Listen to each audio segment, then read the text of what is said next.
সন্ধ্যাবেলায় তুমি আমি বসে আছি দুজনে, তুমি বলবে ও আমি শুনবো। একদমই না, বর্ষার সন্ধেবেলা এইভাবে বসে থাকলে হবে না, কিন্তু গরম গরম কিছু বানিয়ে খেলে তার মজাটাই আলাদা।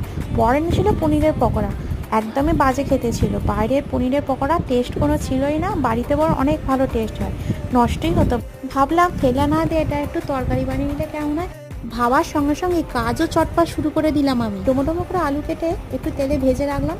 তারপর ওই তেলের মধ্যে কুচনো রসুন, কুচনো আদা, কারি পাতা, সর্ষে ফোড়ন দিয়ে তার মধ্যে টমেটো কুচি আর কাঁচা লঙ্কা দিয়ে একটু নাড়াচাড়া করে নুন, হলুদ, গুঁড়ো লঙ্কা, সোয়া সস, টমেটো কেচাপ দিয়ে তার মধ্যে পরিমাণ মতো জল দিয়ে আলুটা দিয়ে দিলাম। আলুটা নরম হয়ে গেলে তার মধ্যে পনিরের টুকরোগুলোও দিয়ে দিলাম। নামানোর আগে পনির মশলার বাটার দিয়ে নামিয়ে গরম গরম রুটির সাথে কিন্তু দারুণ খেতে লেগেছিলো। তোমরা দেখছো কি? ট্রাই করে ফেলো আর ভিডিওটা লাইক করো।